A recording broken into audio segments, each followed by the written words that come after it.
All right, we are live. Hey there, Laker fans. Welcome to Lakers Detailed. I am your host, Vinay, with my co host, Raj. It's been a couple of days, maybe a week, since we last spotted. Lakers have had two games, one against the Minnesota Timberwolves, where we were shorthanded with both of our guys, and then obviously yesterday's game against the Golden State Warriors, where AD was ruled out like 2 hours before the game, and then Braun showed up right before the game. And then he was under the weather, and the Lakers dropped two games in a row at a time where we don't want to be dropping any games, but it is what it is. That's kind of what's happened. We're going to discuss that today.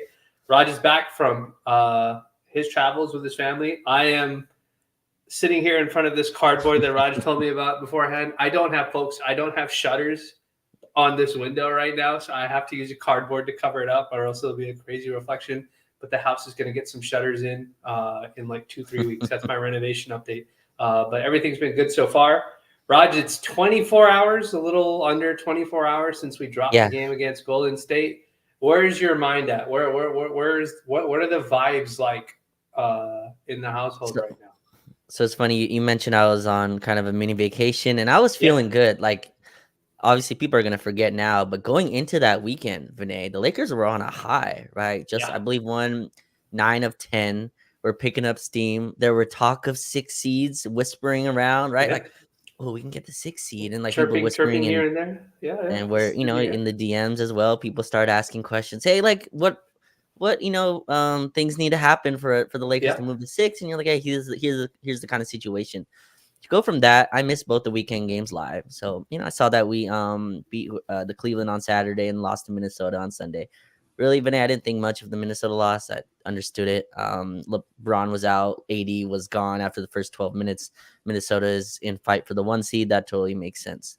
To go from that to where the hell we are now, where yesterday was the first time, Vinay, where I realized season could end in like a week. Yeah.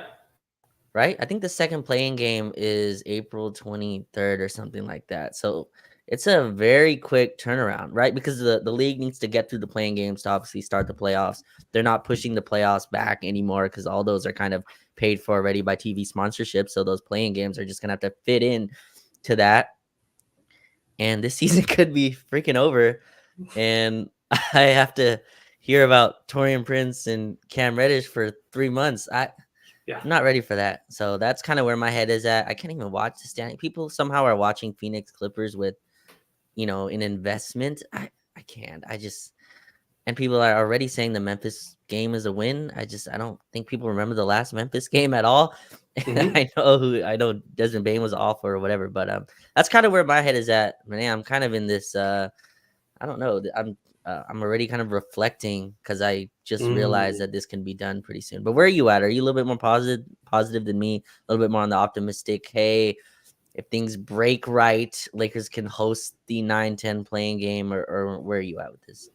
Yeah, I mean, obviously we're in my mind, I'm asking the basketball gods to give us a break since we managed to not have both of our stars available or just not have our best. I would say Anthony Davis has been our best player of the season, like not have our best player available for basically 2 straight games and pivotal games. So I'm hoping that the basketball gods help us out, and maybe the Kings drop a game, the Warriors drop a game, the Suns drop a game, and we can do that. We did get a little lucky yesterday because we lost, but then those 2 teams lost too as well.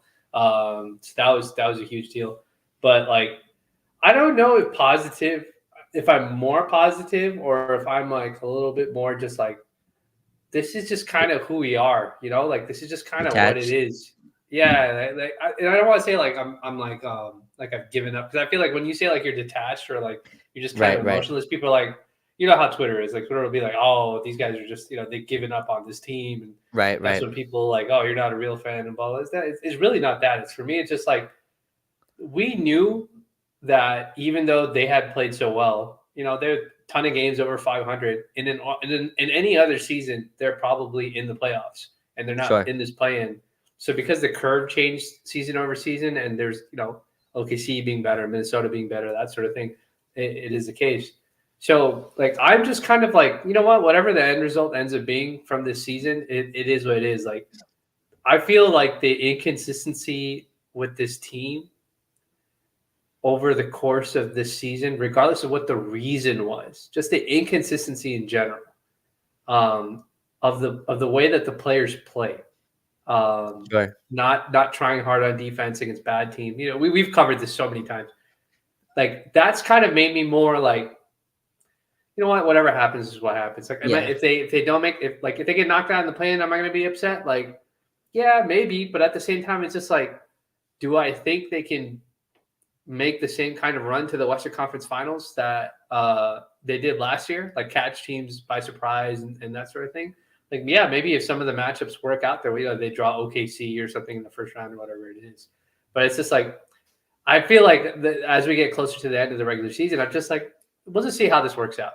And can I give Yeah. you the moment where like that kind of was solidified for me?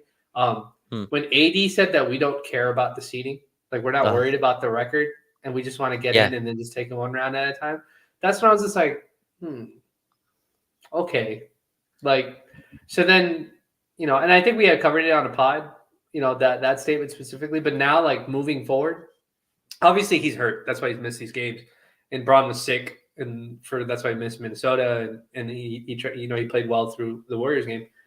But when he said that, and when your star player says something like that, it's just like, so you didn't maybe have the urgency. And now we fast forward to games later, and I think to myself, yeah, maybe we just didn't have the urgency. Like our stars were just like, well, it is what it is. We'll figure out when it goes. And that's where I'm at. I'm like kind of in that same space. Does that make sense? Yeah, that totally makes sense. It's funny because you mentioned that AD quote, and that kind of got glossed over by a lot of people because the Darvin Ham quote started making the rounds again, right? The it's a marathon, not a sprint, and people were very upset, and that's obviously not a statement you make, especially the coach of this franchise. Like obviously, that's just something you can't do that. say the public community. And look, I mean, I know Darvin Ham has got crucified by every single person on Lakers Twitter by now, I'm sure. Darvin Ham wants to win games. Like let's be real. Darvin Ham wants to win. He's probably in a situation where he has to also juggle some things in terms of injuries and stuff like that. But yeah, it's tough when it's a conversation for the summer, Vinay. But I'd love to know how this team operates if the play-in doesn't exist. Right? Yeah, that's it. I just that's a great. I don't want to interrupt you, but no, you're good. I was at. I just started because it's in my head. I was sitting. I took my daughter to soccer practice today. There's a bunch of dads, and one of them's a hardcore like fan too, and I talked to him. When we were just talking about just being annoyed by the loss against the Warriors and stuff like that, and I kid you not, Rod, I said to him, I kind of just wish the play-in didn't exist because I would have just been like, I've accepted our fate at like midway through March. But then the fact that the play-in exists, and then we know that they've made it to the Western Conference Finals from being in the play-in. So it's just like, obviously you want the hope, you want to give them a chance and stuff like that. But at the same time, it's just like, you gotta stay with it. But go ahead. You're saying how would they operate? Like what do you think I just would love to know. I think the play-in's original kind of reasoning for was to give teams who had a injury in the beginning of the season, right? And maybe so they don't have a lost season from that. Like for example, maybe a John Morant situation, right? Where he gets hurt really early and Memphis for some reason fights and Desmond Bane and Jackson. And just in a theoretical universe, Desmond Bane, Jaren Jackson, hold their team above water, and John Morant's able to come back and fight for the right to get into the playoffs. That's what it was first for. It was actually first created for Zion to be part of the bubble, and then the Pelicans were terrible anyway. But in any case, like that was the whole point of it. It's now turned to where it's devalued the regular season even more, in my opinion, right? Like it's devalued it to the point where these older teams, are able to look at the calendar and go, Washington, we're gonna put the least amount of effort forward as possible. Yeah. Portland, we're gonna put the least amount of effort as possible. And you can go through these, and people are bringing up the schedule in December. I'm 100% sure the Lakers go through that schedule in December and go, boom, boom, boom, boom, boom. Here are the games where we're not really gonna have our foot on the gas pedal. We're gonna experiment with things because we have this cushion here that we can make up. And again, I'm not saying that's the reason we're at this point. I think you're seeing that with the resting that teams are doing, with the load managing that teams are doing, right? You saw the Suns load manage a ton of players throughout the season. Like if the plane doesn't exist, like LeBron is playing on Sunday, in my opinion. Like I don't have any sourcing on that. I just feel like there would be no room for error. Like you're in the ninth seed, you have no chance. You have to beat Minnesota, but because you have this kind of cushion. So I don't know where I'm kind of going. It's a long-winded way of just me kind of reflecting on this season and where we've been. Vinay, the plane has been created for 3-4 seasons. We've been the plane every year. I was just going to say that. That was the other observation I made with the guy. Like I said that, isn't it funny that the guys who have carried the league, I'm doing finger quotes for the folks that are listening and not watching the video, but like you've got Steph, you've got LeBron, you've got KD because they've kind of slid down the standings. All these guys who are probably playing way past what people thought that they would continue to play at, which is fantastic. Bron, Steph, and KD, 15 years, 16 years, that sort of thing. They're playing so far past what their primes would be. Those guys are the guys that are playing in the play-in. It's not like the young, plucky upstart teams that are scrapping to be underdogs are the ones that are there. It's the superstars are stuck in the play-in. Exactly. And I don't know if it's a strategic move. See, because you can never. There's no way to know for sure, right? Like, are they? But I think it's fair to say that the play-in allows for like a level of complacency for the team. You know what I mean? Like it's just, and the thing is that like, Raj, like this entire season, even after the Warriors game last night, I was sitting in on the coach's den. I was driving back from my game last night, and I was listening to the coach's den, and Shub said something really funny about just like they have a lot of people in their spaces, and they bring up a lot of different stand basis guys, like D'Lo stands and Austin stands and Darvin Ham stands and all that sort of stuff. And so like just dealing with all those different fan bases, and then you get the folks that just hate the coach and think the coach everything is wrong. And then you get the guys who are stands of our stars and believe that LeBron can do no wrong and Anthony Davis can do no wrong. It just feels like this entire season has just been every game. If we lose, it's finding some individual to blame for the game. Right. And maybe this is just something that's happened for years now and we just finally caught on to it. But it's just like sometimes it's Darvin Ham's fault. Sometimes he does run a bad lineup, or there are stretches where he runs a bad lineup or something like that. But sometimes it's not his fault. Sometimes we don't execute well. Sometimes it is an individual player making a mistake at the end of the game or at a crucial juncture of the game that costs us the game. Right. But all of that shouldn't lead to you being the 10th seed. And it just feels like every time, like, whatever the end result of the thing ends up being, like today there's I'm not going to name the sourcing that's putting out, but like, the players want Phil Handy to replace Darvin Ham as a coach. Raj, that story has been recycled every single season since Frank Vogel has been on the team, except for the championship year. The first year Russ was there, they wanted Vogel replaced by Handy. Second year Russ was there, they're like, fire Vogel because you won't bench Russ and replace him with Handy. And then it's just like constantly doing that. When the Ham is here, Ham doesn't have control. He's a rookie head coach. Bring on Handy. It's like, you guys realize that Handy like got interviewed also, right? I'm sorry. I'm tangenting a little bit with this topic. No, sure. Like all these stories start popping up, and it's just like sometimes it's just as simple as our best player, who's also our best defensive player, who's also probably a defensive player of the year candidate in the NBA, wasn't there for 2 games. And we are not a good defensive team. We have not been a good defensive team since the All-Star break, period. We just haven't played defense. So it's just, is it disappointing that we lost these games? For sure. But it's just like, I don't know. I don't know what you kind of make of it. Like, I don't know. Like, I feel like the normal response for most fans is to get is to be really, really upset and to be like yelling and screaming and stuff like that. But it's just like, I don't feel like doing that. Right? Yeah. It's just we kind of knew this was coming, right? Well, I mean, we did to an extent. I think I always like kind of ignored, the forest to kind of to keep looking at the trees, right? Like, okay, where are we going next? Where are we going Yeah, next? What's the next move? And I'm just thinking back when I remember we did a pod earlier in the year, and I'm just thinking we played the Kings, I think second night of a back to back. And it was very clear, like Anthony Davis was not ready to play in that game. But he went in and he gave it a yeah, try. But it was clear that whole game, the whole team wanted no part of the Sacramento Kings.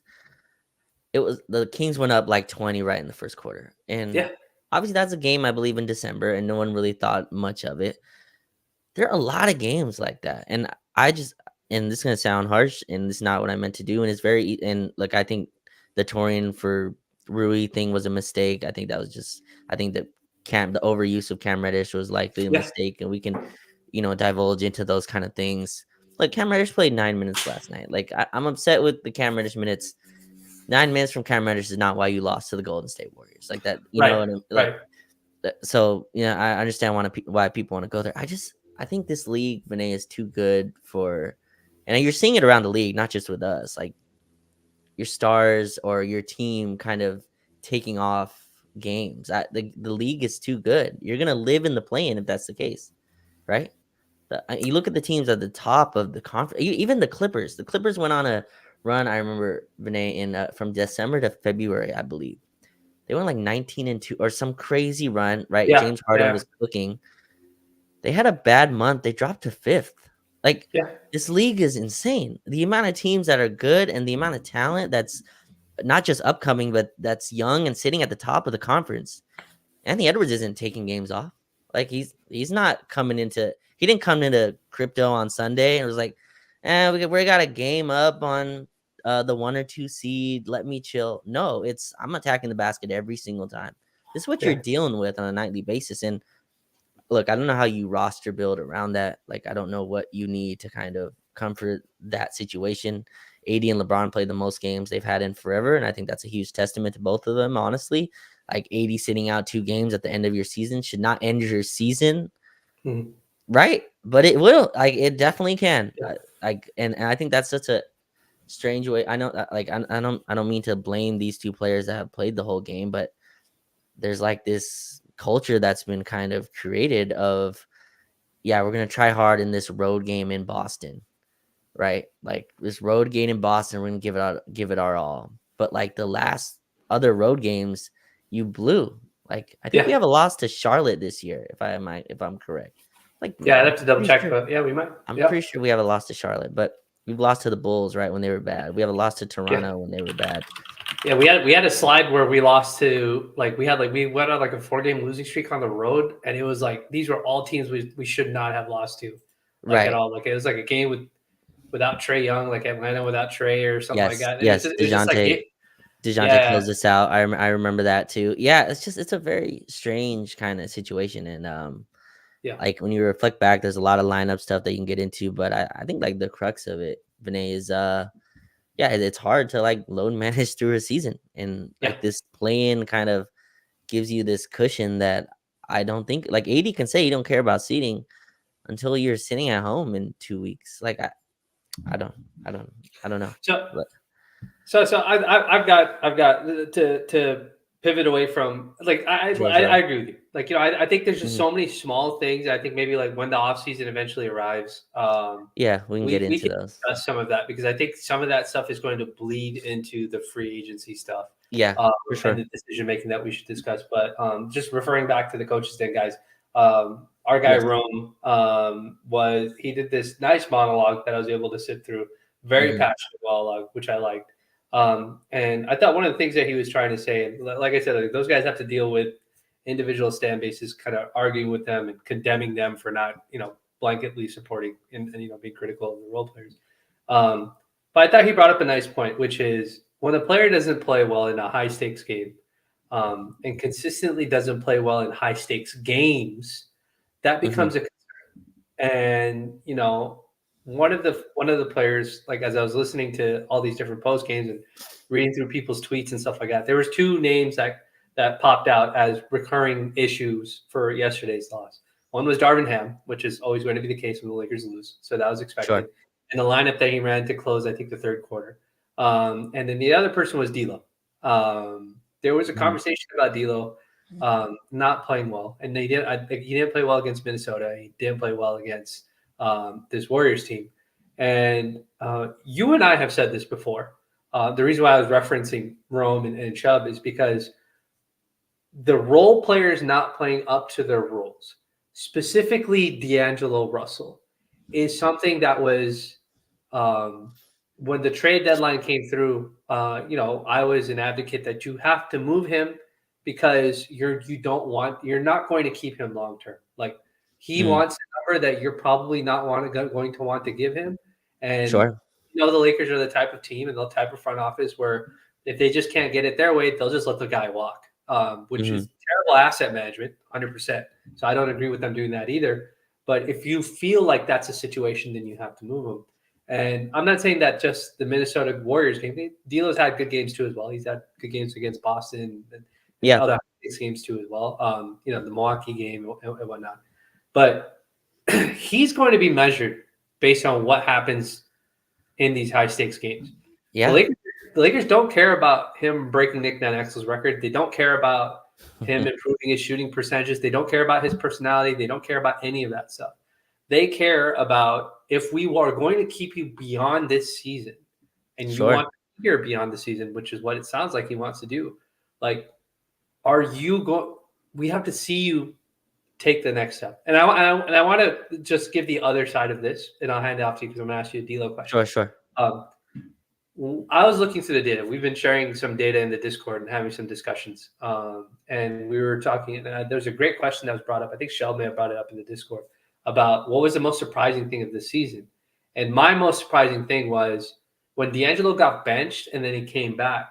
He changed the way he played basketball. It wasn't just him shooting with more confidence and shooting more threes. That was certainly one of those things.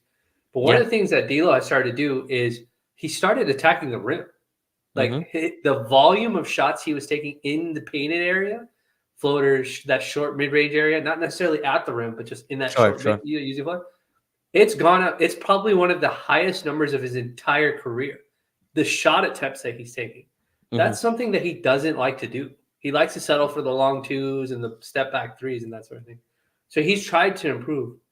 But Raj, we keep running into this wall here where it's like, okay, it's a high stakes game. They're putting Jonathan Kuminga on you. They're going to put Right. Jaden McDaniels on you. They're going to put somebody on Hmm. you, and you've got it. You've got to make something shake. You've got to do something to help this team out. And my concern is that it's not working out in his favor. Every now and then we get the game. Bron sits out. D'Lo goes crazy, for sure. And then we get the article the next day from David Miniman or somebody at ESPN saying that he gives the whole thing about Dennis Schroeder, obviously all that sort of stuff. What do you think about that? Because Braun's extension is going to be a big conversation, but the D'Lo player performance is a Yeah. very important piece to this success for us to be successful in the playoffs. Like he is the guy that everybody's looking at. Like we need you to be better for us to be the best version that we can be. You watched the game yesterday, or watch it the second time, whatever it was. What are your thoughts on that? Like, what do you Yeah. think about like what you've seen with D'Lo so far, and what that means kind of going forward? That's what's so tough because I 100% believe the Lakers kind of analysis on bringing him back. Like he's probably Vinay played well enough in the regular season to at least match his contract, right? Like Mm-hmm. he's at 18 million. Getting D'Lo is probably going to cost you around 20. That's probably his just market value. I Mm-hmm. think the Lakers really wanted to see another playoff run. And the tough part is they might not get one, Mm-hmm. right? They might not get one to evaluate like how they want to go forward. It's very easy, Vinay, if the Lakers let's say just for example's sake, they play Denver in the first round and D'Lo has an awful series. Again, he repeats last year some deja vu stuff. It's very easy for the Lakers to say, "All right, we're good." You know what I mean? Like D'Lo, you walk, go ahead. That's a lot different than two playing games. It's just a different level of analysis that you can get to. I'm of the belief that you have to at least find a way to get him to agree to some deal. He either has to agree to his player option or he has to agree to a new extension. Mhm. You can't let D'Angelo Russell walk. You can't let $18 million in salary walk out your door because you don't have space. You're gonna extend LeBron or whatever max 3-year deal that he asked for, and I think you have to keep D'Lo. I've like I was at the Bucks game, and he has some like when he has it going, it's a really awesome aesthetic to watch. He's a very talented basketball player. I just think that type of player is gonna vary in success, no matter how much he wants it or tries. When you shoot one leg threes, Vinay, like that's a low percentage shot just in a Mhm. vacuum. I don't, no matter how good you are at it, like it's just a low percentage shot. It's why like Kyrie's better than D'Angelo Russell, but it's why guys like Kyrie, people look at Kyrie and go, "How did he go 3 for 12 in a playoff game?" Well, Kyrie Mhm. takes turnaround mid-range contested fadeaway jumpers. Those go in Yeah. at a pretty rate. But in the playoffs, all those are contested, much tougher, and that's why Kyrie can kind of fluctuate in his production as well once the playoffs kind of get going. But yeah, I think D'Lo's kind of in that archetype, and he has a really bad habit, a really bad kind of flaw in his game where if his shooting's not going, he kind of just becomes a shell of himself. And there was a play in the Warriors game. You could hear that. I don't know if you watched that one live, but the crowd, Chris Paul started to they started to pick on D'Lo relentlessly. It felt very playoff-ish. Steve Kerr was in a very much playoff mode. So was Draymond and everybody, but they were calling D'Lo up for a screen. And finally, D'Lo just kind of surrendered. Like you could just see his body language. You know what I mean? There was a surrender to him, and then Chris Paul just didn't even need a screen this time. Just Chris Paul, D'Lo ISO drove right by him for a layup, and you can hear the crowd go, "Oh!" and like the oozes just go Yeah. through, And look, that's another thing. D'Lo played 37 minutes last night, which is just Mhm. I think it was too high for what he was doing. But no, it's a tough situation. But I think you have to keep him because I think you're not getting a replacement. Like the replacement was Gabe Vincent this year. Mhm. Gabe Vincent, God love his defense. He's been trying hard. Can't throw a rock in the ocean right now, and I just don't think he's ready. I don't think Gabe Vincent is ready to contribute to a winning team. Mhm. Maybe we found that out too late. But yeah, like how do you analyze that if you don't get a playoff series, Vinay? Right? Like I think D'Lo's had enough regular season moments, right? You talked about the Bucks game. There's a Clippers game as well, right? Hit a clutch shot in that one.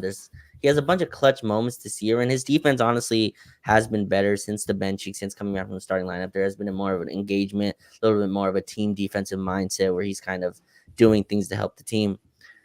But if you don't get a playoff series and let's say you get 2 playing games and he shoots well versus the Warriors, um, and the Lakers lose.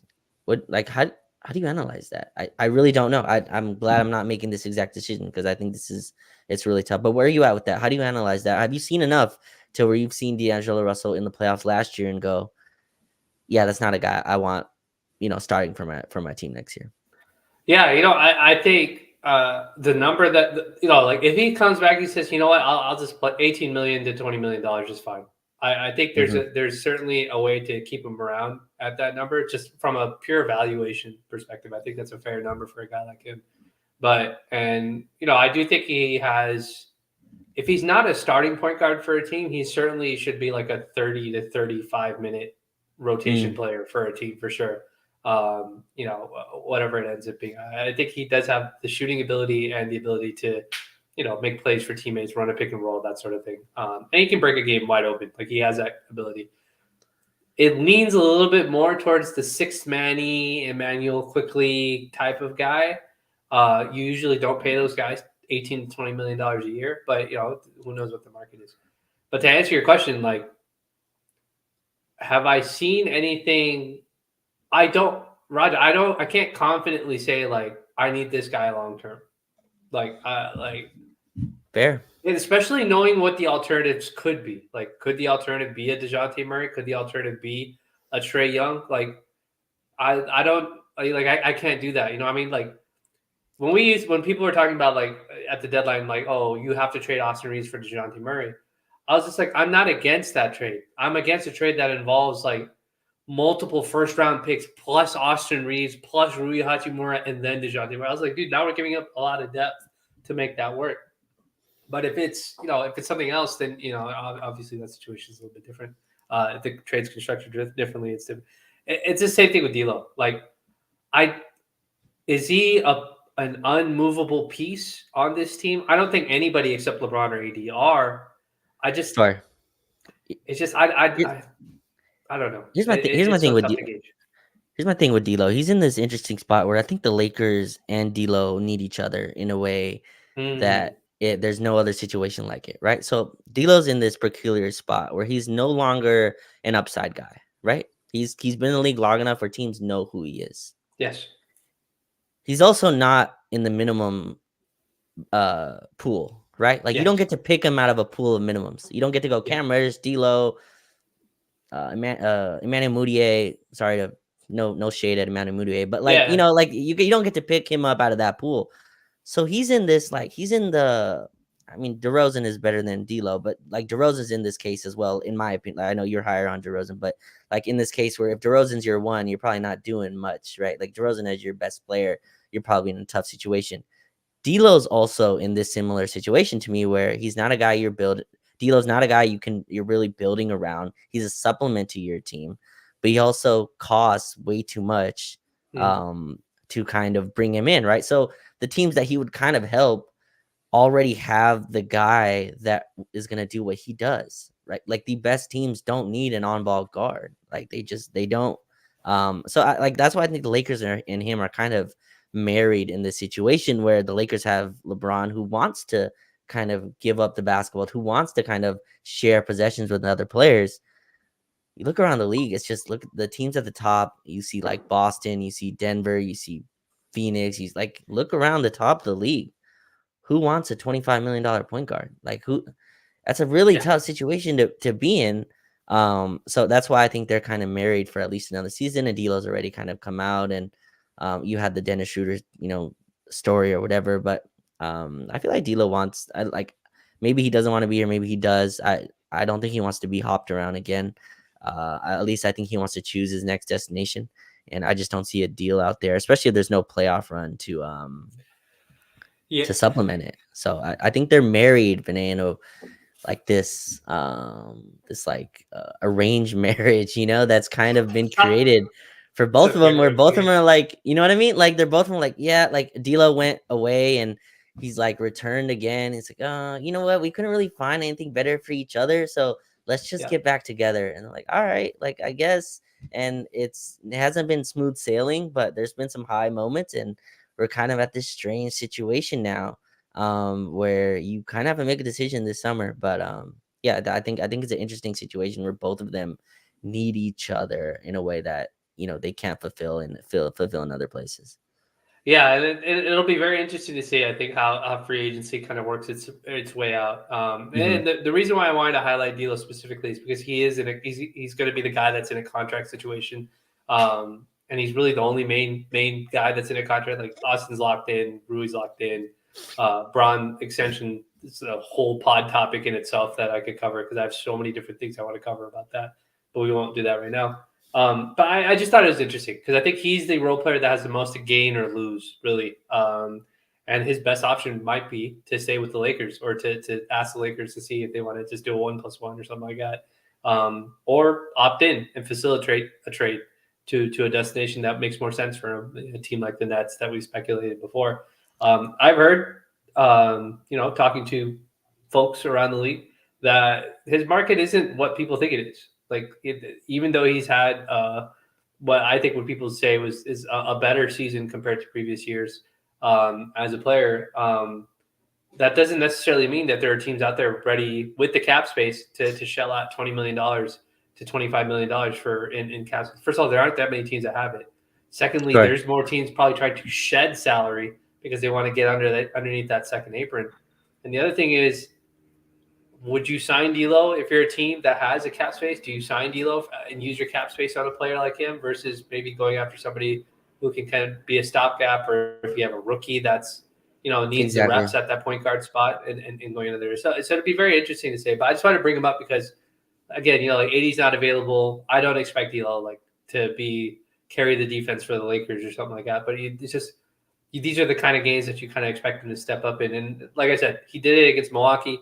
He's done it in other games. He did it against Boston. He helped out against Boston and stuff like that. But it's just like the Warriors are not Boston. The Warriors Sure. they play small. They're not a good team.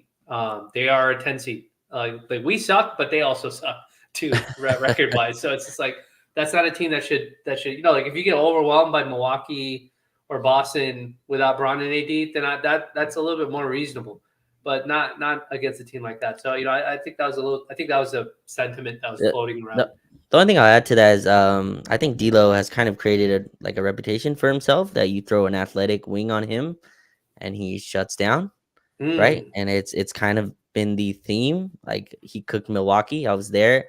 That was Malik Beasley and Damian Lillard chasing over yeah, screens, like I get as much as drop coverage too. Yeah, in a drop covers. Yeah, Giannis was not switching many of those actions, so D'Lo was coming off pretty free. And I'm not trying to down because yeah, D'Lo's had an incredible shooting season. I yeah. think his reputation is kind of still kind of behind him. Like he's a Mhm. 42% pull up jump shooter. Vinay, that's a very talented guard that should be sought after. But D'Lo just has a reputation behind him. But like the Warriors through Kuminga, GP2, and Andrew Wiggins, Mhm. and those all three are dudes who kind of fit the profile, who can get under you as a defender and kind of give you trouble. And when your one leg threes aren't going in, this is what it looks like. So you're right, D'Lo's a fascinating kind of case study of how you evaluate a player's kind of market. How much stock do you put into regular season versus the playoffs? And I do think that Vinay, that's a conversation that needs to be had. You need guys to help you in the regular season. You just do. Jackson Hayes probably can't play a minute in any playoff series the Lakers have ever played in, but that dude helps in the regular season. Plays freaking hard as hell and jumps out the gym. D'Lo I is agree. kind of the extreme of that, but yeah, it's a lot on D'Lo. But I think D'Lo does have kind of a an Achilles heel that gets to him, which is these athletic wings. Which, to your point, the playoffs are filled with them, so it's a tough situation to Yeah, kind of walk through for sure. yeah. So let's pivot here. Yeah, Obviously the other name that needs to be discussed is Darvin Ham. Like there's been it's been all season long. Laker fans hate every coach that they have. It's like at this point it doesn't even matter. I mean, you could bring Phil Jackson back for all I care. Like all it takes is like 20 games and we'll be hating Phil too. I think this is it's a thing. I think this newest generation of basketball, I think like the growth of analytics and stuff like that and data being accessible to public people, which is not a bad thing. It's a good thing that that's happened. I think that's just led to a lot of like people just hating coaches. Like they're just smarter than the coaches. There's no other explanation why this is happening the way it is other than it's the coach's fault. And so Ham yesterday, Lakers go on a run to close to the third quarter, towards the end of the mm-hmm. third quarter, and I think they keep it a single digit game. And Ham deploys a 4 guard lineup of I think it was Gabe, D'Lo. D'Lo, Spencer, Mm-hmm. Torian, and Yep. Jackson Hayes, which is Yep. a lineup I want to say he's run before, except with Anthony Davis at the 5 spot instead. I Okay. want to say that he's run some variation of that Mm. with AD at the. I might be wrong, but with a variation. But AD at the 5, much different defensive intensity compared to having Jackson Hayes at the 5, and the Warriors very quickly go on a run to extend it into a double-digit lead, sort of undoing the run that the Lakers did. And it's not something that just Laker fans do. I think all fans do this. Like, there's always that one run that everybody points to and says, "Oh, this is the run that lost the game for us." And sometimes that is the case. Sometimes that doesn't have anything to do with the lineup. Sometimes it's the players going ice cold, that sort of thing. All this different stuff. Lakers are down AD. They don't have Christian Wood. They don't have. Bron has to take a rest. He's sick. You can't just keep playing. You can't play him for like 48 minutes.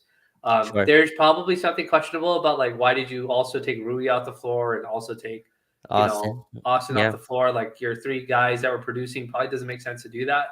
So that was probably a very fair gripe to have. Ham has done this. And you and I have tried to figure out many times what he's trying to do, right? Like, so while everybody's yelling and screaming about like him making the mistake, you and I rack our brains over trying to figure out what he was trying to do. So before I give you my answer, I want to ask you, Sure. what do you think he was trying to do with that lineup? Yeah. Yeah, so no, for sure, and I know you went through this. I do believe that lineup lost us that game. Like I'm Yeah, right, sorry, right, right. like Yeah, I for 100% sure, for believe sure. that Yeah. Well, that like I said, lineup sometimes lost that that is the game. case. That Yeah, is the I'm thing not that saying that happens. happened Go. Yeah, every time, but that lead yeah. went from 6 to 17. No timeout was called. It was in 2.5 minutes that lead ballooned, and you're just not coming back from 17. So Renee, what I think would happen, and this is a common thing coaches do, right? This again, like Darvin's been around the league for 20 plus years. This guy didn't walk in to Rob Pelinka's job and be like, "Hey, can I have the job?" No, like this is a guy that has at least some pedigree. This guy Right. didn't wake up yesterday and started, dribbling a basketball. Like this guy at least was in the league. That's what coaches do. Steph Curry came out the game, Renee. So Darvin Ham seeing that, and I think LeBron should have played 40 minutes last night. I'm so like Mm, that was a game 7 to me. I think the Warriors played it that way. I think the Warriors were extremely like diligent in the plays they run and very purposeful in what they did. They ran a pretty much a 8-9 8-man rotation. I believe GP2 played like 10 minutes. We didn't Let's just say we did not approach it that way. We can get into that later. But hmm during that stretch, Steph Curry comes out. So I'm sure Darvin is like, hey, look, we cut it to 6. We worked really freaking hard to get it to 6. Let me buy LeBron these 3 minutes here. mm. And I can buy Austin this rest. The Warriors are running their offense through Chris Paul. It was a Chris Paul, Trace Jackson Davis pick and roll offense, right? With Clay running. I think Clay was also in the game, but he's like, look, we got, I think they had Gabe on Clay. We feel comfortable with that.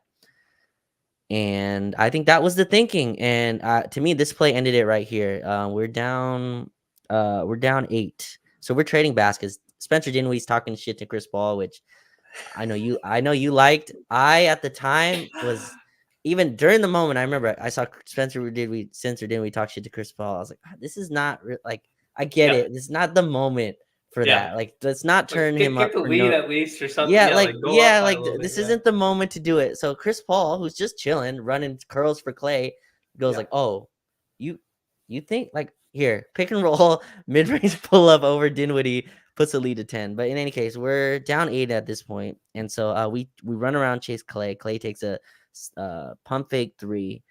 Pods comes in because he's rebounding against Jackson Hayes comes to contest Clay. Clay, I think, Yeah. got Gabe Vincent out the picture. And then Pods comes in, who's a really great offensive rebounder, gets the offensive rebound. D'Lo doesn't box out. Spencer Dinwiddie doesn't box out. I forgot Torian doesn't box out. This is not what they do. And Pods gets the offensive rebound, kicks it out to Clay, 11-point lead. That one, I was like, oh, that's the game. I just felt it there. But I think that was his thinking, Vinay. And like in hindsight, that's probably wrong. Do I get the logic? Yeah. Do I? Mhm. I just don't understand gambling there. Or maybe they didn't feel the urgency of this game like I did. I don't know, but to me that was not the point of the game to go 4 smalls and Jackson Hayes. That was not the point of the game. Get to the Yeah. fourth quarter. I don't like get that game under control. You're down 6 or whatever it is. At least call a timeout. Get some understanding of what you're running. Get some understanding of what defensive coverage you're in. None of that happened. So where are you? What did you think? What was Darvin Ham thinking? Go into his brain for me. Where are you at with that unit, that Yeah. So section of the game? for me, they ran when they run Chris Paul and Pods together, something, and then like Clay's the 3. Who was the 4? Who were the other two? Trace Jackson Davis was on It the was 4. Who was the Kuminga. 4? It was Kuminga It and was Kaminga. Trace. I'm pretty sure. Okay, Yeah. so I think I think he looks at the amount of size that they're playing on the floor and goes, and so I think first and foremost, what you said is probably true. Like he's just like, all right, I just need to buy some time for my guys to be able to at least play the other team to a stalemate. Like they don't add to the lead, and then at the maybe we claw into that lead a little bit more. Maybe D'Lo gets hot, something like that, whatever. Let me play guys that are familiar with playing with each other, right? Like D'Lo and Spencer are familiar with playing each other. They can both run pick and roll with Jackson Hayes. Gabe Vincent, just a defensive guy that's out there. Torian Prince is out there to space the floor. But again, like that's the lineup is so random. It's not a purposeful lineup.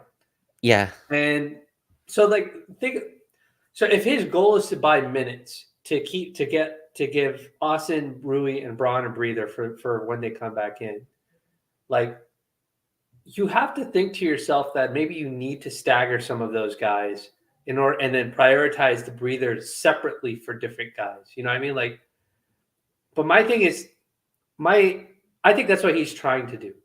I don't think he does it well. I think he does the Mm. hockey substitutions well. I don't think our front office has helped him out because when we signed Spencer, I'm pretty sure Spencer wasn't going to sign with us unless he knew he was going to get minutes with us. Like that for sure. I think that was a part of the bringing Spencer here. Sure. Gabe Vincent, you're paying him. He's healthy. He's got to play. Like that's just again politics. That's how Does salary he have to politics though? work. But does he have to play? Like, or But Vinay, let me push really quick. If he's playing, I think there needs to be a communication on what his shots are. We're too late. It's fair, we fair. gave you an opportunity. He's 2 for 7. He's 2 for 22 from 3 this season. Yeah, fair. It's not coming. I've enjoyed the Gabe Vincent experience in terms of his Miami runs. There's a play yesterday too. Not to cut you off, but just real quick. No, go for it. We were down 6. LeBron's running in transition. Gabe Vincent is sprinting to the corner. He catches it, doesn't even square up, and fires a 3 that I think hit the side of the backboard. And we're only down 6 at this point, and I'm like, there's no way that's a shot that's communicated as that's a shot you take. I get Gabe Vincent you have to give Gabe Vincent an opportunity, but we did, right? We gave him an opportunity. We tried. It hasn't worked. His offense isn't there. Last night's not a game where you experiment. Does Gabe Vincent have his legs? I don't know. Maybe I'm just upset at the loss. I don't think last night was that. But continue. I cut you off. Yeah. So I mean, I think he's trying to buy minutes, but it's just like he's trying to buy minutes with a very untrustworthy lineup. Like there's nothing with that group of players that makes you go, okay, I really trust these guys. Even from a fan perspective, I really trust these guys to at least maintain the deficit or the lead that's going on with while Braun is off the floor. And like maybe there's been points throughout the year. I haven't looked at I'd have to look up the lineup data just to see what like the backcourt of D'Lo and Spencer with non-LeBron AD lineup sort of look like. But it's just like it's a risk that you take. And to be fair, Ham probably didn't know AD wasn't going to be available because we didn't find out until 2 hours before the game. He didn't know what version of Braun he was getting because Braun showed up an hour before the game or hour and a half before the game. And sure. So he's managing it on the fly. So I get that. So it's not necessarily so. So I do want to cut him some slack in that regards. Like he's just trying to figure it out, But my thing is like we're 70-something games into the season, Raj. Like I saw a post about Max Christie not getting any minutes, and I thought that was a legitimate thing. I was just like, this is a game you probably can just play Max Christie because AD's not available or you don't have size. Max is a good rebounder for his size. He's a guard who will crash the glass for us. Plays good defense. He won't overdo it with the shooting and stuff like that. He'll play his role. So it's just like if I can't gauge how we've discussed this before. Like I can't gauge how he's approaching not just the minute distribution. That's been a thing. Taurean Prince versus Rui Hachimura. But it's just like I don't understand what you are trusting in your players to be able to say that because it can't be production because sometimes you get no production out of Cam. You get no production out of Gabe. But sometimes I get it. Like Cam's playing great defense. Gabe is playing great defense or he's doing that, crashing the glass and doing that sort of stuff. But when you're watching guys not do that and you've watched Max do that for you, he did against Milwaukee. He did again, he's doing against other teams. I don't know how he loses that opportunity. And that's the part that's been, I think, the lineup stuff, Rui for Taurean, there's legitimate gripes about him. I can't figure out how it's not just politics. It's not just, I love Gabe. I love Cam. Sure. I love Taurean. And that's it. That's just it, guys. That's who I'm gonna play. So, like Laker fans can go F themselves, I'm gonna play the guys I want to play. Like there has to be more than that because I've seen Max play well, get more minutes. Cam shows up, takes all of Max's minutes. Cam gets hurt. What's the basketball reason? Gabe shows up. Gabe takes all of his minutes. I don't get it. What's the basketball reason Max doesn't play? Like I don't know, dude. I don't know. I can't figure it out. Are they trying to suppress his value? Like I start going into conspiracy mode. Like do they not? Are they trying to get him like at $5 million a year because he hasn't played enough minutes and nobody's going to give him an offer? He's a restricted free agent, right? So a team has to give him an offer sheet that the Lakers have to match, if I'm not mistaken. So are the Lakers suppressing his value, like to make sure that no team offers him $10 million a year? Because I could argue that he's like an $8 million player. That's fair. I think part of it is the Dinwiddie part you just spoke about, how he was kind of promised a role. And I mean, I'm sure Cam Reddish was also promised, like, hey, you're gonna have A shot as well. What's funny is people give me. I know you laugh about how people don't really give me shit about things, but like the Jalen Hood-Schifino stuff, people are definitely on my head. I Oh mean, yeah, you're the leader of that. Yeah, I for know sure. how dare I support a 20-year-old guard who's played like 10 minutes in the league. And but in any case, people get on my head for JHS and because of where he was drafted and yada yada. Fine. You want to come into my mentions, feel free and do that. There's no I don't mind that. But I'm watching on the other end. The Warriors, when they are starting Trace Jackson Davis. Yeah, yeah. And this is healthy, by the way. This is Kevon Looney's healthy. He just didn't play, got a DMP CD, whatever. Brandon Pajemski has taken Klay Thompson's starting spot. Yeah. And that's something they're keeping. Like that's Steve Kerr has absolutely decided I'm starting Pods. Clay's gonna come off the bench, and that's obviously worked for them. I was watching the game and thinking, those are two rookies. I mean, Pods is probably better than Max Christie. I get like he's a better on ball guard. He has more like on ball skills. Yeah. I saw enough from Max like last year, and me and you were courtside at Summer League watching Max Christie hit pull up jump shots and go, that's the guy we want playing next year. It's very confounding to me, the developmental curve we went with Max, where we just kind of removed him, and which is why I think me and you go to non-basketball reasons why he doesn't play. He's playing garbage time minutes with our South Bay guys. Yeah. Like he's playing with Maxwell Lewis and Colin Castleton and Skylar Mays. If you go look at Max Christie's lineup data, his last 10 games are with those guys. Yeah, yeah. I don't know. Like that's a very strange situation. I'm sure Max is like, don't get me in the fucking game now. A minute 47 left. Like, yeah.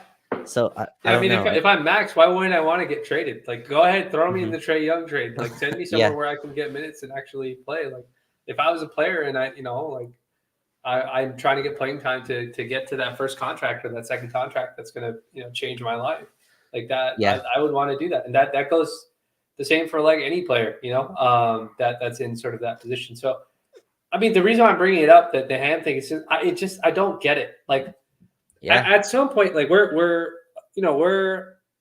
about to be on game 80 of the season, or 81 if you count the IST championship, and if I had to ask you, who are the 8 guys that Darvin Ham for sure trusts, and he's going to play those guys, I think when you get to like 5, 6, 7, and 8, it gets like, it could be anybody.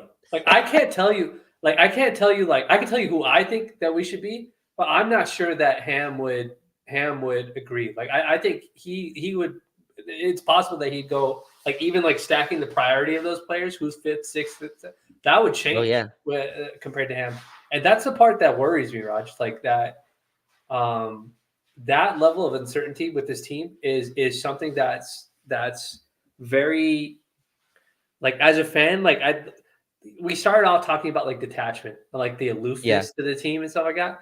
I feel like that drives some of that, not with the team, but like for me as a fan, because it's like, I can't predict it. Like one of the things that we want to do as fans is be able to be like, okay, we know that we're going to play this guy in this matchup, in this lineup against this team, and hopefully he performs. And if he performs the way that we hope he does, and we do a good job, we win the game, or we win those minutes. But with this team, I can't do it. Like, is it the front office signing a guy like Spencer Dinwiddie and then promising him minutes, so now he eats Max's minutes? Is it Gabe rushing back from his injury? And I mean, Vando is not going to come back in the regular season, at least. Nope. I won't be shocked if he doesn't come back at all. If obviously we get bounced early. But like it's just, I don't know, dude. It's we talked about this. I'll give it back to you. We talked about this at the start of the season when we signed all these guys. Had Christian Wood. Yep. It only works if everybody's bought in and doesn't care about their roles and doesn't care about their minutes. And they just want the guy who's producing to win, because everybody gets paid when your team wins at the end of it. And it feels like too much of this season has been, this guy's playing for some reason. We don't know why. Players are upset about that. Now this other guy gets swapped out of the lineup and this guy plays instead. Okay, now we're rolling, but now that guy's in a slump, and now you should go back to the original guy that you had there. It's just too much of that, and it just I don't know. That's what it feels like, a whole mess. But you take it wherever you So, want from there. so you and I know you didn't do this purposely, but you've name dropped Trey Young at least 3 times in this podcast already. Yeah, because you know why? Because nobody's going to give me credit, Raj. When I told people back in December the Lakers were interested in Trey Young, nobody cared. But let some No, you writer said at that. some You said that in publication like write about it. you Huh? said that like in July, August, I think. Yeah, That but they were interested in Trey Young. yeah, Yeah, you know, make but up a fake subscription business called The Athletic 2 or something like that and start writing articles underneath that. y- Maybe people y- believe me. But go uh, ahead. yeah. Well, we can get to Sid's question in a second because I think that's an Yeah. interesting place too. But before then, the Trey Young thing, and people disagree with me on this as well, a lot more I think than most. I'm not really with flipping everything for Trey Young, and Mhm. I understand the intention of getting him and what he would bring and all that. It's a tough place, Vinay, because we just watched this team go 20-10 now since Rui started. Mhm. Since there was some cohesive identity to it, to the increasing engagement between LeBron and AD, to the physicality, and I don't know what's gonna happen this summer. I'm pretty sure Darvin's gonna be let go because there just has to be a scapegoat. Like there has to be one, and he's the easiest fruit to grab, right? Like this, the lowest hanging fruit is the Mhm. coach. The Lakers gave him 2 seasons. It's very easy for them to kind of move on and get another coach. I think it would be really tough to just like flip this roster again. And you just talked about detachment. I feel like most people just got attached to this roster a year ago. They Mm. just got attached to the idea of it, right? Flipping it again and getting a new coach, you're in the same boat, in my opinion, you were in 2 seasons ago, right? We have differing opinions in terms of the Russell Westbrook kind of experience, but I think both of us agree that it's very hard to build a team out when 3 guys make $40 million and two of them don't play. Like in this situation, two of them are not going to play defense in any meaningful way through a regular season. I think that's a really tough way to build a roster out. And we can negotiate the DeJounte Murray deal. I think the Hawks are going to ask for the world for Trey Young. I would highly doubt you're getting Trey Young for some. This is an offseason conversation, but like I don't, in my opinion, you're not getting Trey Young for scraps. I think he's going to have enough of a market where he's going to ask for more. But that's not the point with this. I Yeah. just, but I'm not ready to flip this again. Like I get it. People want to. I think people have been killing Austin. I think Austin's played pretty well to end the season and just throughout. Austin's played in every game, by the way. I don't know if people realize Yeah. that. Yeah. Like Yeah. he's playing in every single game. Wheels are playing all summer in FIBA too, as well, mind you. That's what I was Yeah. gonna say. Also played in Team USA. I think Rui's another one we can have this psychoanalyzation of over the summer of what the hell went on between Yeah. him and Darvin to start this year. But Rui, I think, has found his lane, has found his dominance in terms of bully ball and kind of the ratio of doing that and taking mid range pull ups. I've liked that. I would like to build on this season. If you trade everything for Trey Young, I think you have not built anything. You've again gone back to this. You started over once again, and if next year it doesn't work, and you find another rookie head coach to take a discount to come here, I really don't want to do that again. I'd love to kind of continue to build with this team, and obviously I think the ceiling's probably lower that way, and I get that from a building standpoint. But I don't know, Vinay. I'm tired of just flipping everything every summer. Like I've Mhm. done this every year. Frank Vogel might get fired this summer. The NBA is a really That's a crazy story. I don't believe that for a second. I really honestly don't okay. believe that for a second. That's actually going to happen. But Mm, that's a crazy story. For it to come out the way it is, that smells like a story of like the front office saying that, like a front office doing that to like try and kind of this. Anyways, we won't discuss that. yeah, yeah, yeah. I think you bring up a very good point. The roster turnover. I think we should say that for the offseason. Sure. Um, I think that is much more complex. I think there is something going on with the Lakers timelines and who they want to prioritize with the team and what's actually happening with who's on the team. And the simplest way I can put it is I think LeBron James is on a certain timeline. And I Sure. think the Lakers are on a different timeline. Mm, And they cannot separate from each other, unfortunately. Fortunately, unfortunately, whichever way you want to say it. And the nicest way I can say it is, and again, we'll cover this because I could legit just talk about this for an hour. It feels to me, I posted this in the Discord, like this feels a lot to me, just with Braun talking about retirement and stuff like that, feels a lot to me like those last couple Kobe years. Like he was injured, that was different. So we already knew he was going to eventually retire. But when Kobe got that last extension, we also kind of knew, because we weren't landing free agents the way that we wanted, but also because he was compromised physically, like at his age and how many years he had played. That okay, we'll be competitive for some games and that sort of stuff, but maybe a championship is not our reach. Now, I'm not saying that the Lakers aren't capable of winning championship, or Braun's not a championship level player, or AD's not a championship level. There's just this feeling about when your star player is openly saying that, you know what, I think I'm going to be retiring soon. Maybe sooner than I thought. And, Braun's life is very publicized. His son's in the transfer portal, declared his name. Braun's talked about wanting to play with his son, then stepped back away from that, said, no, maybe not. All this different stuff that happens.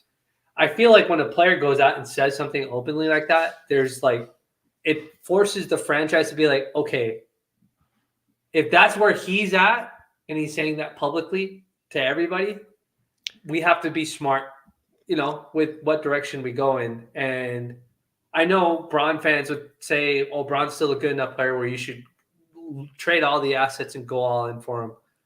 I understand that. I understand that sentiment. I understand the emotional attachment to what he is and how good he is as a player. But we're also watching these basketball games, Raj. Braun is not playing defense.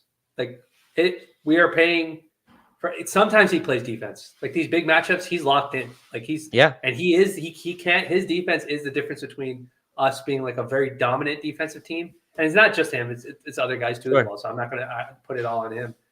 The only reason I'm mentioning him is because we have two max stars on this team, and I don't think in the modern NBA, in today's NBA, if your two max players are not playing two-way basketball in the regular season as well as the playoffs, and if they're just temperamental about when they want to do it, which teams they want to do it against, you won't win enough games. You won't be competitive enough to have a one seed. You gave a great example. Anthony Edwards. Karl Anthony Towns goes down. Anthony Edwards just explodes. He had a game winner one night, and the very next night he has a game-saving block at the end of the game. Yeah. Like all in 1 week. And I'm not saying I expect Braun to do that and stuff like that. I understand his age. I understand all of that stuff. It's very fair for his fans to feel like the Lakers should cash it all in and go in for it again. But we're watching the games too. So that is, when we get to the offseason conversation, that's one of my concerns. Like, you go after a guy like Trae Young, that's another guy who's not going to be playing balls out defense. Nope. So if you have him and Braun, our offense will be crazy. For sure, our offense will be amazing. But you probably can't play Austin Reeves next to Trae Young anymore if he's still on the team. You probably won't have Rui Hachimura. Right. I shared the data earlier today, but everybody said, if Rui had been switched for Taurean Prince, you asked me the question, will we have one more game? I took a look at the data, Raj. Per cleaning the glass, the Lakers' offense has actually been worse statistically with Rui Hachimura in the starting lineup compared to Taurean Prince, which sounds crazy. That's like 700 possessions versus close to 600 possessions with Taurean Prince. The main difference was on defense. The Lakers are significantly better defensively with Rui Hachimura in the starting lineup versus Taurean Prince, which makes a ton of sense. Taurean's not a defender and stuff like that. The Lakers are playing bigger. But who's he guarding? He's not guarding wings on the perimeter. He's guarding the bigs at the 4 spot. And he's having to chase and grab rebounds and do help side stuff and all this sort of stuff. So the reason I'm bringing this all up to say is, like, they're trying to figure it out. I think the front office and Ham and all these guys are trying to figure out, but it's just it's tough, bro. Like, when we talk about it in the offseason, there's a lot of layers that I think that we have to consider. Go ahead. I was gonna say, I just think this is there's a lot more context and stuff and decisions that have to be made than just shiny star wants out, go grab him. Absolutely. I get it. Trae Young's magnificent. Donovan Mitchell is magnificent. DeJounte Murray's an awesome guard who's putting up crazy numbers as when Trae Young was. I think Trae Young just returned today. But DeJounte Murray was going nuts. I totally get all that. I think the whole point though of like the whole point, Vinay, of finding an Austin Reeves or or stealing a Rui Hachimura from Washington, right? Or like that's a highway robbery, right? How we got Rui Hachimura. You got him for Kendrick Nunn and I think a second round pick or whatever. I think the whole point of those things is like now you can build out a team, right? You can kind of build towards something. There's a reason those guys are on 4-year deals. Yeah. That's also so they're tradable, but it's also like you can kind of build summer to summer. And look at and the Lakers don't really operate that way. They kind of do things in quick judgment. But like if you listen to Rob Pelinka talk, at least last summer, he was very much in the hey, we tried it this way, didn't work. Let's try the continuity. Let's try the building kind of route. And look, maybe Vanderbilt coming back is kind of that X factor and the butterfly effect of what kind of impacted this season. I would like a chance to know, I guess. And I feel like I'm not going to get that chance. I feel like Darvin's going to be let go and we're going to just haul for a star. Just really quick on the LeBron point, I forgot what, and I think it was Isaiah Thomas who said the point you're going to retire is when you start talking about retirement and Yeah. like publicly, right, to the media Yeah. and stuff like that. Like, and so I think that's really interesting. Me and you, I think we talked after the Lakers lost to Denver, and obviously there was some showman kind of LeBron dominating media, but I also think Vinay LeBron really thought he could win the title last year. Yeah. Yeah. 100%, Yeah. 100% believe he thought he would win. And I think there was a part of him that was going to try to go out on top that way. Yeah. There was a little bit of reflection, and I'm not saying he would have absolutely retired during that, but you could tell there was a sense of, holy shit, I got to do this again. I got to sleep for 6 hours a day again. I got to be in a hyperbolic chamber, whatever the hell he goes into for 18 hours again. I think that's a lot for a 40-year-old man going into next year. Yeah. So there's a lot of things to think about, but I hope LeBron and the Lakers are very transparent with each other. I hope there's a lot of communication, right? It's very tough for the Lakers to be driving a car on one road, and LeBron's like, no, I've actually turned right here. I'm sorry. Like, you guys keep going. Yeah. Trade everybody, but I left. I'm on the first exit. Yeah. So yeah. And I was gonna say, I think that's, yeah, we should save it for the off season because Yeah, we you know what we'll do when we do it for the off season, we'll play a game of like we'll do the role play thing where I'll Sure. ask you a question on behalf of the front office, and I think it'll be a fun exercise that we do because I think the front office is looking at it the way that you're describing it. I think they're looking at it like, we don't know what this guy's going to do, and it's fine. He's welcome to do whatever he wants. If he wants an extension, we'll give him the extension. He's earned that. If he wants to leave, he can leave. That's the equity that he has as a person, as a player, and of his stature.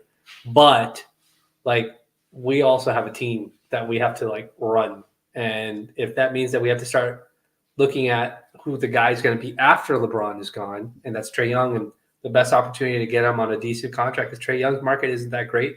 Not that many guys, not that many teams looking for a $45 million point guard. If it makes the most sense to make the trade now, then maybe that's why they do it, even if the fans don't like it. And we just have to figure it out from there. But we'll cross that bridge when it comes. I want to get to some questions from the Discord, if you don't mind. This pod has been a little bit more, I want to use the word somber to describe it because we're a little disappointed about the Lakers losing to the Warriors. And obviously we don't want our players to get injured. Hopefully they finish the season 2-0 and all that sort of stuff. We'll be in the play-in. That's pretty much a guarantee now. It's just a question of where we end up being. But let me get to some of these questions in the Discord from the Discord.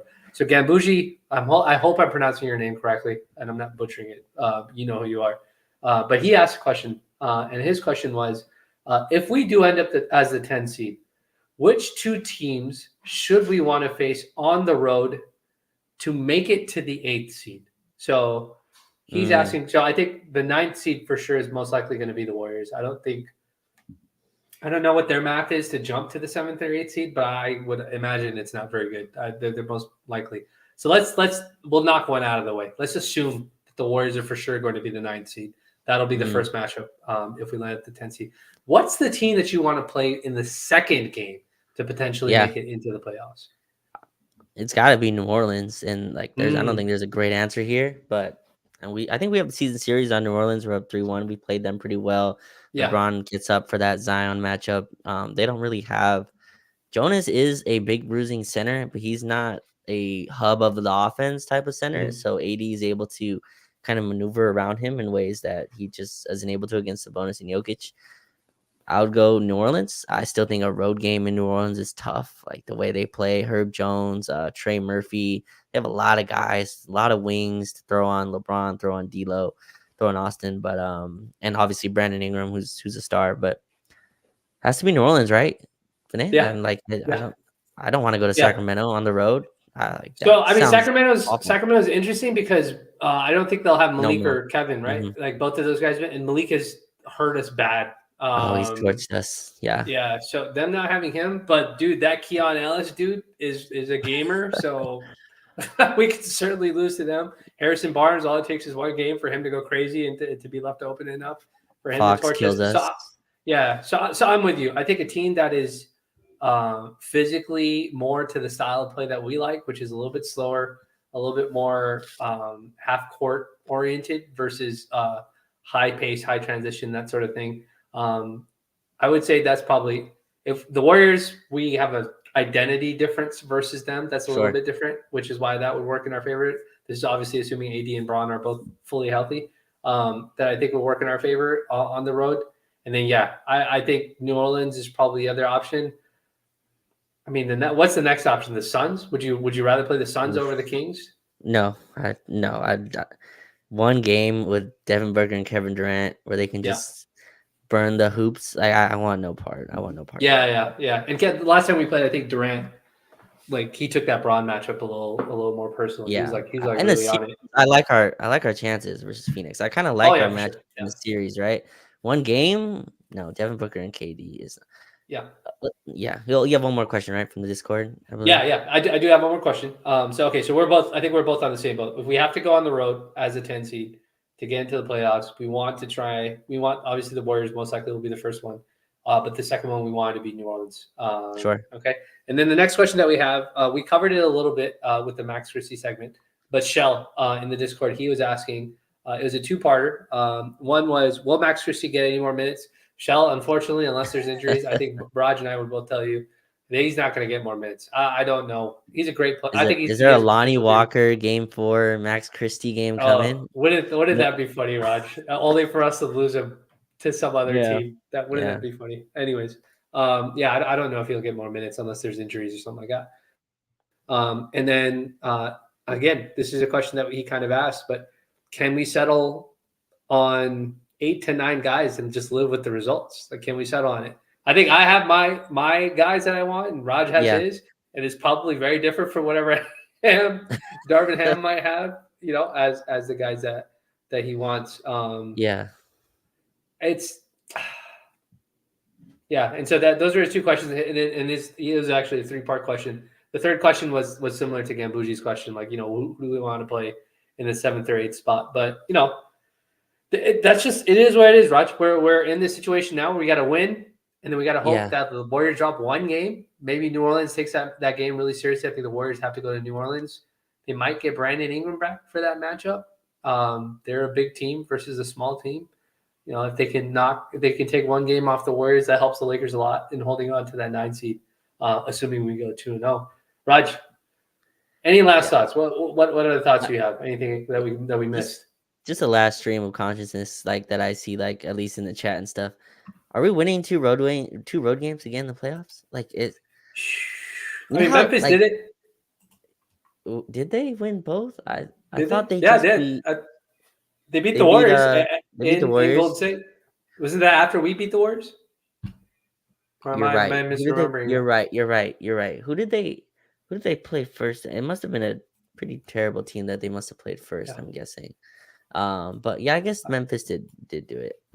This team has not shown me like any sense of that type of ability in them at all. I just have not seen that level of that level of fight in this team. But that's a really tough. And then for your gift, Vinay, to be Denver is just that's gonna be.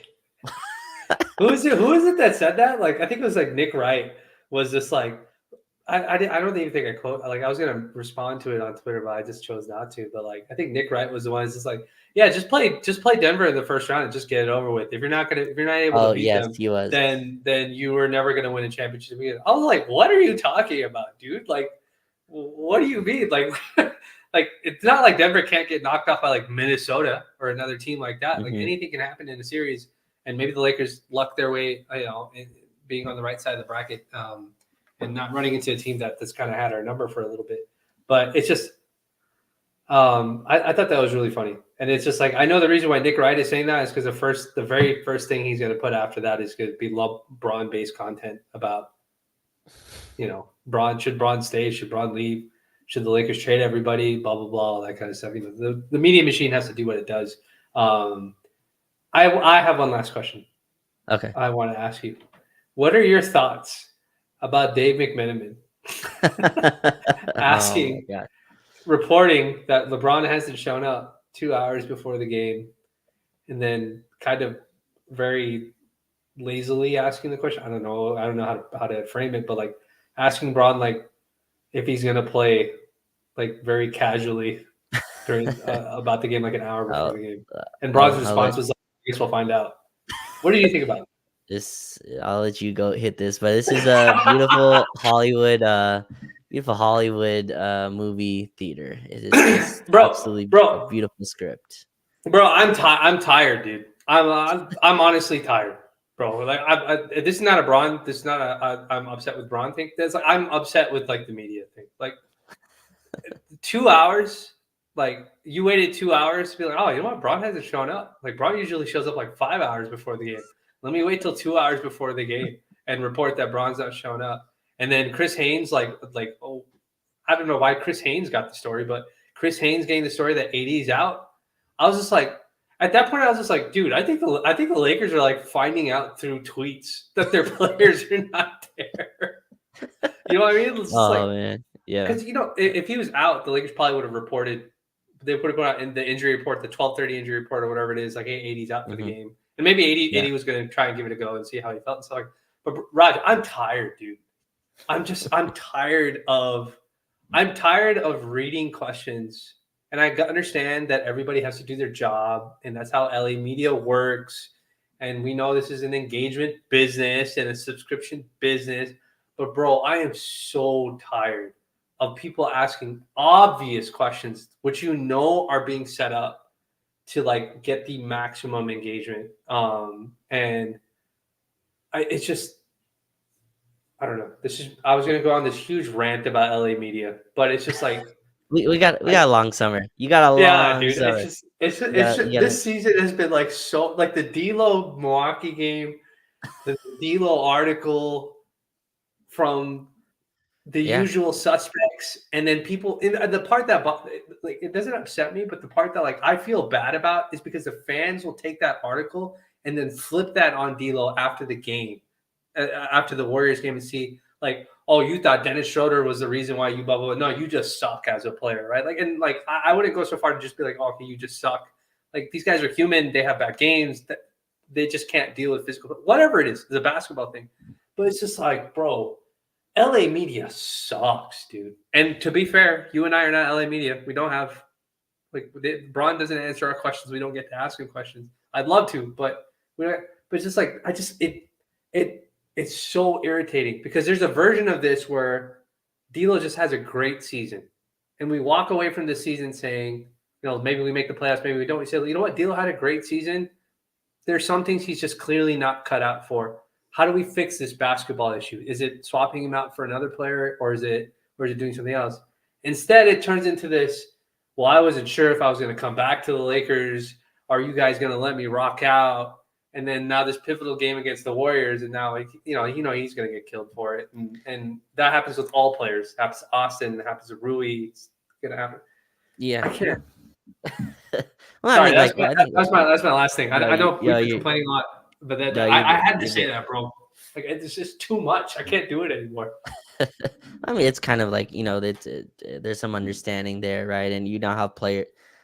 I mean, I think like half our team has a podcast now, so like half the half the That's media right. is kind of also from our side, and there's kind of this understanding between some media and players want to get their side of it, right? The Dennis Schroeder stuff, a lot of that was also D'Lo inflicted. A lot of that was D'Lo after a very good game against Milwaukee, feeling, I don't know, pumped up and ready to kind of share his story, and feeling like he's in a position of leverage now where he can kind of just talk freely while the season is going on. It's a very strange situation to not only put his teammates in, but the coach in while they're coaching. It's like, so it's very strange, but that's kind of the state of affairs that we're in. And So that, Raj, we have, I don't know if you see the most recent episode of Mind the Game Pod. We always do. I haven't got a chance to watch it, but I saw a clip I haven't of either. I Braun haven't got talking to. about the coverage, the DHO coverage against Steph. Right. And Braun, I think in that thing says, like, he's like, oh, I told, in the film room, I was like drilling to these guys, hey, when this happens, this is what you have to do. And I have to watch the entire clip to make sure I get full context of it. And I was just like, dude, this is great. But we don't run any of this stuff in these coverages in the game. You know what I'm saying? Like, you telling me on a podcast, which is a great podcast, it's a fabulous podcast, it's amazing. You saying Sure. this on a podcast and then me watching the games and watch none of you guys execute these coverages, it's like, dude, what is going on with what you guys are doing? Because this is not working. You're telling me that you interrupted a film session to tell the role players that they have to run, that this is the play that's coming. This is the kind of coverage that you have to be prepared for. It's unique to Steph because of Steph. And the caveat is, what he's trying to say is that Steph is such a tremendous player that Sure. He that breaks you have to do that. defenses. But then we're watching the game, so it's almost like it's like because the pod comes out after the game, after the Right. games have been played, obviously, right? Because he's telling us the story. So then when I hear it afterwards, and then I go back and I'll be like, what happened during this game? Because I'm insane. You and I are both Mhm. crazy. We'll see something like that, and then we'll go back and rewatch that game or that portion of the game to see what was actually happening. And I'll be like, you guys didn't do any of this. Like, nothing that you're talking about is actually happening on the court. It's great to know that's what you have to do. But my thing is, like, if what you're talking about is not translating on the court, where is the communication gap that's happening here? Because you're Yeah. telling me it's being covered in the meetings, but I'm not seeing it on the court. We're still blowing that coverage, or Sure. whatever it is. But- So I it's a great pod, but No, it's awesome. some parts of it I'm like, what? Like, so you guys knew what you guys are doing wrong? Like, I was gonna clip this, but I don't really post clips like this, so I didn't do it. Yeah. But so LeBron was talking to JJ. He's like, I hate the 2-for-1. I hate it. 2-for-1 shot.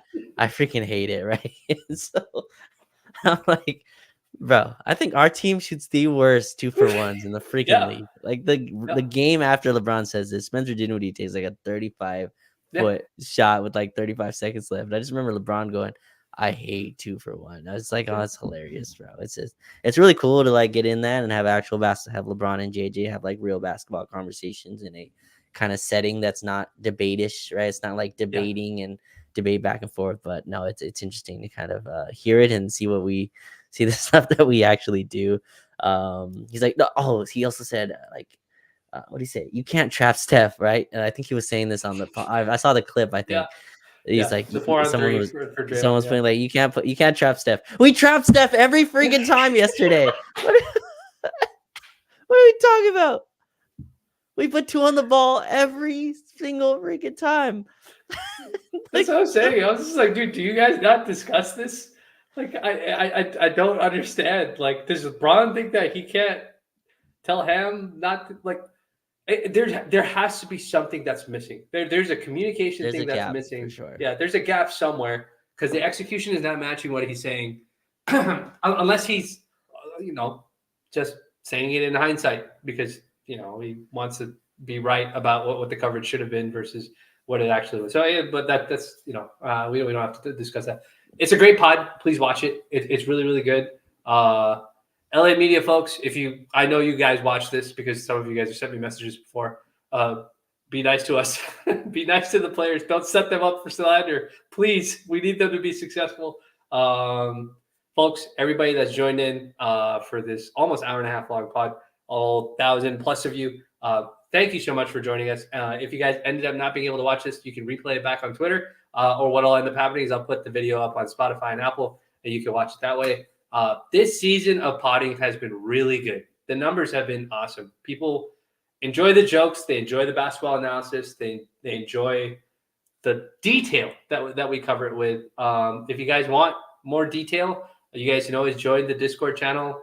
Any intel stuff that I get, any salary cap stuff, and is this possible? Is this not possible? That kind of stuff is usually where I share that information. It's a nice place away from Twitter to discuss these things, because if I say anything on Twitter that's remotely related to especially Braun, it goes in so many different directions. I don't know.